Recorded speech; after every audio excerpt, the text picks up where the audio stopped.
Para po sa devotion natin patungkol sa Jesus, the image of the invisible God. So, dito po sa devotion natin, natunghayan natin na yung Diyos, very personal. Actually, ang points natin, mabilis lang tandaan, no? Dahil sa pagpapahayag ng ating Panginoon Jesucristo patungkol sa kung sino yung Diyos na tunghayan natin or naranasan natin at God is very personal, relational, and sacrificial. No, personal, relational, sacrificial. Kung hindi nyo pa po napapanood yung devotion natin na ito, pwede nyo pong panoorin. Kasunod lang naman po ng video na ito.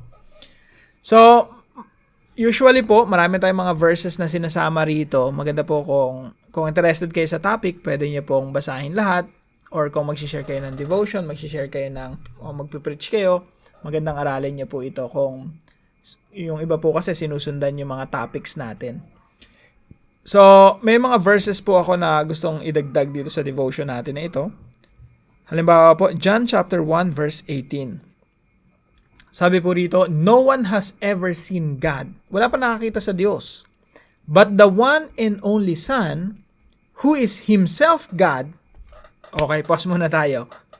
Dito makikita natin na yung Trinity, yung doktrina ng Trinity, merong Father, Son, and Holy Spirit eh. Kasi sabi dito, walang sino mang nakakakita kailanman sa Diyos, ang Diyos na tanging anak. So parang dalawa yung Diyos. Mga kapatid, hindi dalawa yung Diyos, isa lang yung Diyos. Okay? Isa lang yung Diyos. Yung iba nalilito. Nahuhulog sa dalawang extreme. Yung isa, tatlo yung Diyos. Yung isa, monist. Yung tawag doon. Yung modalist. Yung Father, Son, and Holy Spirit, iisa lang. Hindi po ganon. Sa Bible po, ang tinuturo ng Biblia, merong isang Diyos na pinakilala niya yung sarili niya sa pamamagitan ng tatlong persona na magkakaiba. Okay? Ilan ang Diyos? Isa lang. Paano ipinahayag ng Diyos ang kanyang sarili sa atin? Sa pamamagitan ng Ama, Anak, at Espiritu Santo.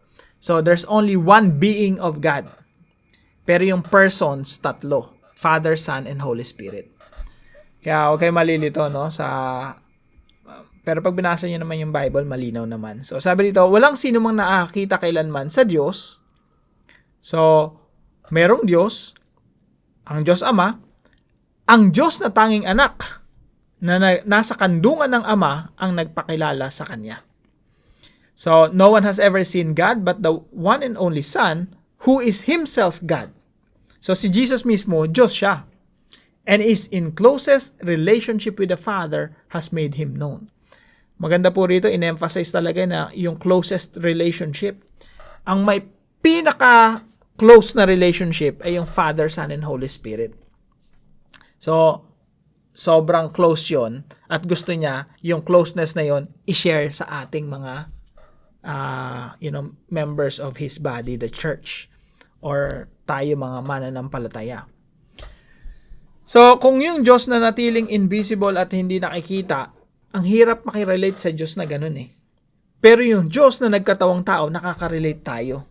At yung Diyos nakaka-relate din sa atin kasi alam ng Diyos na nagkatawang tao kung ano ibig sabihin ng masaktan. Kaya hindi mo pwedeng sabihin sa Panginoong Jesucristo yung suffering natin, no? Yung pagdurusa natin, sasabihin mo na hindi mo naman ako naiintindihan, Lord sa nararanasan ko kasi hindi ka naman nagkatawang tao. Si Jesus, mas matindi pa yung suffering na nangyari doon sa kanya doon sa krus. Kaya naiintindihan niya kung ano yung ibig sabihin na mag-suffer bilang tao. Again, God is a very relational God. Gusto niya relationship. Personal. God is sacrificial. Sabi po rito sa John chapter 14, 7 and 9. Basahin ko na lang po sa sige, umpisa natin. No? Sabi dito, if you really know me, you will know my Father as well. From now on, you do know Him and have seen Him. Philip said, Lord, show us the Father and that will be enough for us. Sabi ni Philip kay Jesus, Jesus, pakita mo sa amin yung Ama. At that's enough. Masisiyahan na kami. Jesus answered, don't you know me, Philip? Even after I have been among you such a long time? Anyone who has seen me has seen the Father. How can you say, show us the Father? So kung nakikita nyo ako, nakita nyo na rin yung Diyos Ama. Bakit? Si Jesus, He is the image of the invisible God.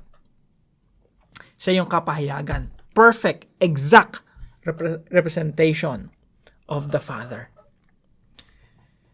Sabi po rito sa 2 Corinthians chapter 4 verse 4. The God of this age has blinded the minds of unbelievers so that they cannot see the light of the gospel that displays the glory of Christ, who is the image of God. Jesus Christ is the image of God. Kaya po, mga kapatid, pag kinilala mo si Jesus, kinilala mo na rin ang Ama. Kung anong katangian ng anak ni Jesus, ganun rin ang katangian ng Ama. Kung paano pinakita ng Panginoong Jesucristo yung pag-ibig niya sa atin, ganun rin yung pag-ibig ng Diyos Ama sa atin. Kaya po yung mga tanong natin dito sa devotions natin na ito ay, am I still in love with God? In love pa ba ako sa Diyos? Yung Diyos, mahal tayo, no question about that. Pero ikaw, in love ka pa ba kay God? In love ka pa ba kay Jesus? Am I still committed to pleasing Him? Nabubuhay pa ba ako para pasayan siya? O marahil, may nahanap na akong iba, no? Ibang kapamaraanan para mabuhay at iba na yung piniplease ko, iba na yung pinapasaya ko. Am I still passionate about serving Him? Passionate pa ba akong maglingkod sa Panginoon? Alam niyo mga kapatid, pag hindi ka in love kay God, hindi ka rin magkakaroon ng pagnanais na pasayahin siya at hindi mo rin siya paglilingkuran. Lahat ay nag-uugat sa pag-ibig. Ganon din sa ating mga relationships. Pag hindi ka na in love sa asawa mo, ang hirap mabuhay para pasayahin siya. Ang hirap, ang bigat-bigat para paglingkuran yung asawa mo. Ang bigat-bigat na gumawa ng mabuti para sa asawa mo kung hindi mo na siya mahal, kung hindi mo nararamdaman yung pag-ibig. Ganon din sa mga tao sa paligid natin, pag wala ka ng respeto, wala ka ng paggalang, wala ka ng pagmamahal, ang hirap, paglingkuran ng mga tao sa paligid natin. Pero, pag mahal mo yung isang tao, talagang in love na in love ka dun sa tao, gusto mo siyang pasayahin. Gusto mong gumawa ng mabuti para dun sa tao na yon. Ganon din po sa ating relasyon sa Diyos. If you're not in love with God, you don't want to serve Him. Kung hindi ka in love sa Panginoong Jesucristo, you don't want to please Him. Hindi mo siya gustong pasayahin. So, itong devotion natin na ito ay para siyasatin natin ang ating mga sarili. Ako ba ay motivated pa rin ng pag-ibig sa Diyos? Lahat ba ng ginagawa ko, is it because I love God?